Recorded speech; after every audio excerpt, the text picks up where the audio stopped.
While most people hang up their waders when the interior rivers turn to ice, the fishing season is just beginning for many of us in the Pacific Northwest.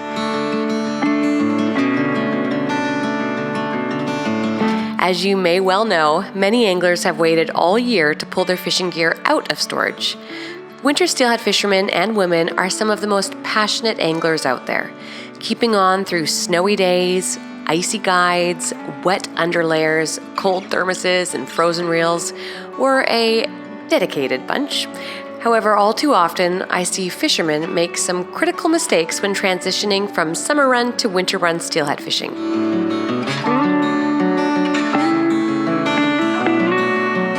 The summer steelhead fisheries wind down around November, right at the same time the first winter steelhead begin entering the system. This overlap between the two strains can cause major confusion about when, where, and how to fish. Here's a look at some of the ways you can be better prepared this winter while swing fishing for steelhead from the bank.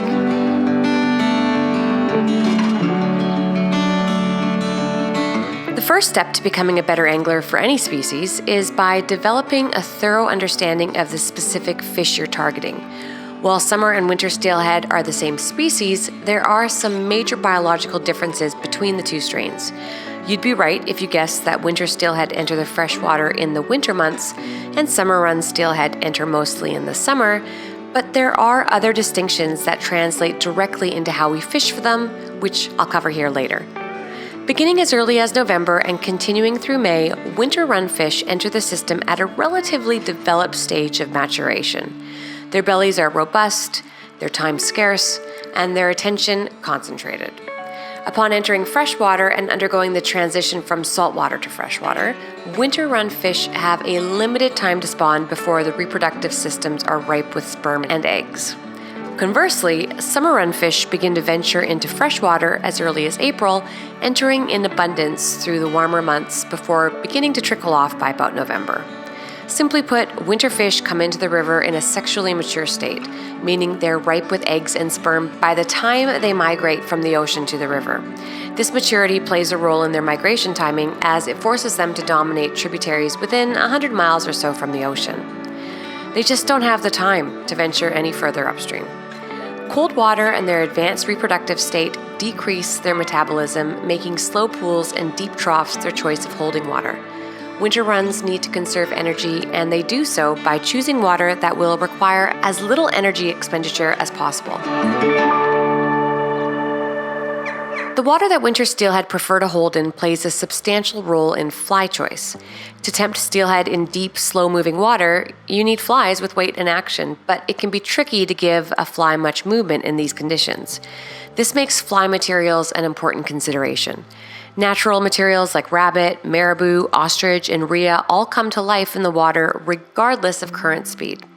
That said, some of these natural materials absorb water slowly and take a little time in the river before they are fishing quite right. However, flies comprised of fluffy feathers and furs, especially if the hide is left attached, are heavy once they're saturated. This is beneficial when trying to get the fly to sink, but it can make casting difficult, as you probably know. When compared to sparsely clad summer run patterns, winter flies don't cast quite as well on subtle tapers and long leaders.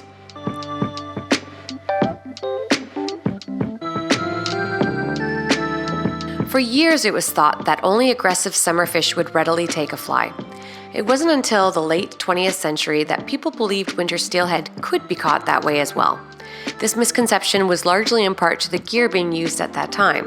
While variations of two-handed rods were available, fly lines had yet to evolve into what they are today. Lines were mostly designed with a long taper, and even though silk lines had the ability to sink, they weren't conducive to turning over large flies.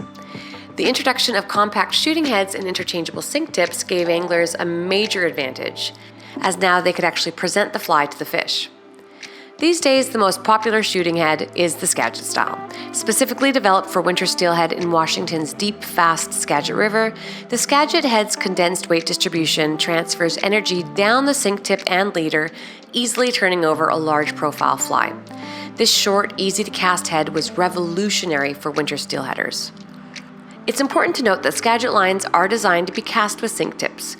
New Skagit casters do themselves a disservice when fishing dry flies or subsurface patterns without an extended tip. While casting a Skagit line without a tip is still possible by lengthening the leader, it's often more work than necessary. Fishing a longer line, such as the Scandi style, is usually the most practical solution in these cases. As a side note, there are many anglers who choose to use their winter fishing setups while fishing for summer run fish. I know because I was one of them.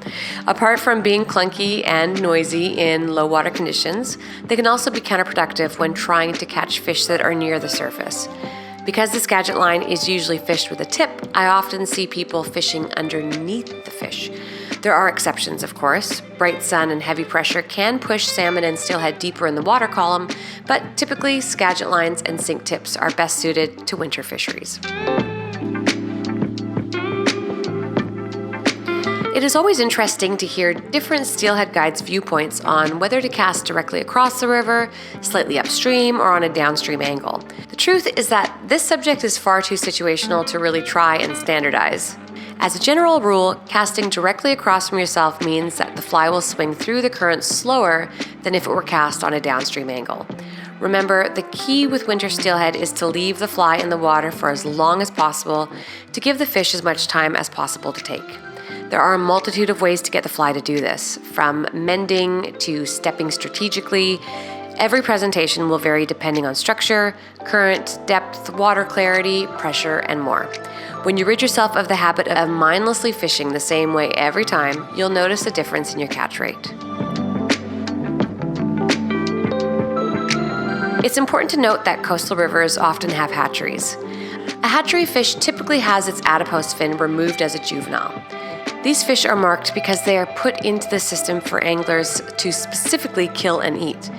The uptick in catch and release practices may confuse new steelheaders, but it is actually more damaging to the environment if hatchery steelhead are released. So please roll up your sleeves, learn how to bleed a fish, and keep your barbecue propane tank full.